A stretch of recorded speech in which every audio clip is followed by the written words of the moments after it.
One of the main work is recycled playground, which yeah, it's a train made by recycled bins or trash bins. Yeah. The idea came from a context situation, or how to say, a contextual situation. I was crossing a park which was somehow and looks like in the cyberpunk movies, like post-industrial, or not post-industrial, but somehow post-apocalypse. And it was a railway company's park for, I mean, which was a state company in communist time, and somehow they had a kind of park with a small scene for theater. I mean, like open air, and they have a railway for kids, a kind of small railway. So came one idea to recycle some, or to do a kind of toy, or very cheap, or somehow. And nearby were some containers, and somehow I realized, like, just I imagined, it was simple to get the image of the train of containers.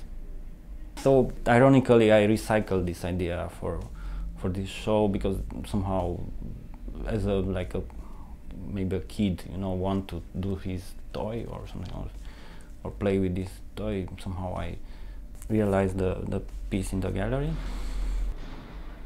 and somehow is linked with the film. I tried to transform in a stage outside recycle bin.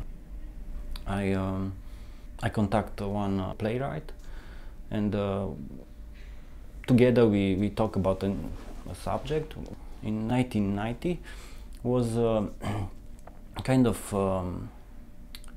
manifestation against the new government after Ceausescu's fall, and it was a very comic, hilarious fact that they organized the retired people kind of manifestation against the, I don't know, they cut the budget for the yeah. And only one person was.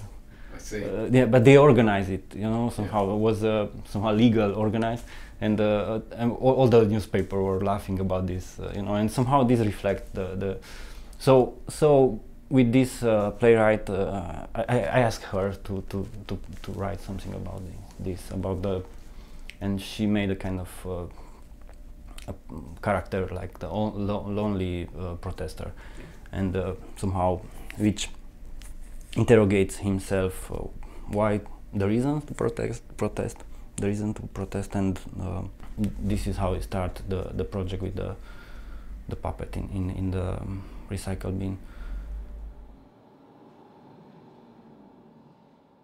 Invisible Hand is a video where I borrow a book from the library and give it back with one insertion from my drawings. First I wanted to insert a text, but then I said, okay, let's not somehow pretend that I'm a writer, which I'm not. So let's do it like, yeah, let's insert a drawing. And I remember when I was small, my grandfather was going to the, how to say, vegetable market, and he came with 1 kilo of mushrooms, but to each kilos of mushroom he had to buy, it was somehow, I don't imagine now, I forgot this, but I don't imagine how he was forced to buy one book with rules of driving, you know. Yeah. So that's why somehow I introduced this drawing with kind of monkeys, baboon, I don't know, kind of invasion into wealth of nation, which was somehow the basis of the capitalism. Mine is much more somehow not absurd, but not clear what happened in this project. Why monkeys? Why? Yeah. So yeah. So other work is called Choose, which is where I film my son make a cocktail from Coca-Cola and Pepsi-Cola. like a child, you see these kind of paradoxes that the drink is the same, the color the same, but they have two images very different. They, like, you know, when we realize this paradox, and somehow we joke also, like, if you will have like twins, the only thing, but identical twins, the only thing is separate is the names.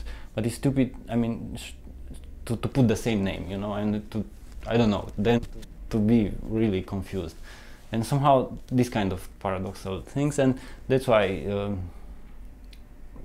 we said that if we'll mix it, and then is the joke. Okay, you became to laugh. Wow, you mix the same thing back. Actually, they don't have the same image, but the same flavor, the same thing.